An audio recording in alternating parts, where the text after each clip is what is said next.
မိတ်ဆွေတို့သိပါသလားငှက်ပျောသီးနဲ့လူသားရဲ့ DNA ဖွဲ့စည်းပုံ90%တူညီနေတယ်ဆိုတာအစပိုင်းမှာတော့တော်တော်လေးအံ့ဩဖို့ကောင်းနေပါလိမ့်မယ်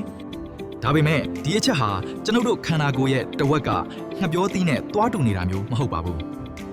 DNA ဆိုတာတက်ရှိအားလုံးရဲ့ခန္ဓာကိုယ်တိဆောက်ပုံနဲ့ကြီးထွားပုံတွေကိုထိန်းချုပ်တဲ့ညွှန်ကြားချက်စာအုပ်ကြီးဖြစ်ပါတယ်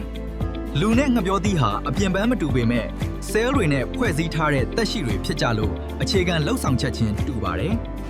တက်ရှိတိုင်းဟာအသက်ရှင်ဖို့အာဟာရစုပ်ယူတာစွမ်းအင်ထုတ်တာနဲ့ဆဲလ်အသစ်ပွားတာတွေကိုမဖြစ်မနေလှုပ်ဆောင်ကြရပါတယ်ဒီလိုအခြေခံအကျဆုံးဆဲလုပ်ငန်းစဉ်တွေကိုညွှန်ကြားတဲ့ဗီဇကုတ်တော်ဟာ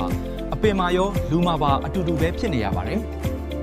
ဒါကြောင့်ဆဲလ်အဆင့်မှာအသက်ရှင်ဖို့လိုအပ်တဲ့အခြေခံစက်ယန္တရားချင်းတူညီကြလို့ DNA ချင်းတူညီနေရခြင်းဖြစ်ပါတယ်သိပ္ပံပညာရှင်တွေကလူရဲ့ DNA တွေကပရိုတင်းတက်ထုတ်လုပ်ပေးတဲ့ဂျီနိုအပိုင်းအစတွေကိုပဲတီးတန့်ခွဲထုတ်ပြီးနှိုင်းချင်ခဲ့တာပါအဲဒီလိုနှိုင်းယှဉ်ကြည့်တဲ့အခါလူမှာရှိတဲ့အခြေခံဗီဇကုတ်တွေရဲ့တဝက်ခန့်လားငှက်ပျောသီးမှာလည်းရှိနေတာကိုတွေ့ရပါတယ်ကမ္ဘာပေါ်ကတက်ရှိအားလုံးဟာရှေးနှစ်တန်းပေါင်းများစွာကတည်းက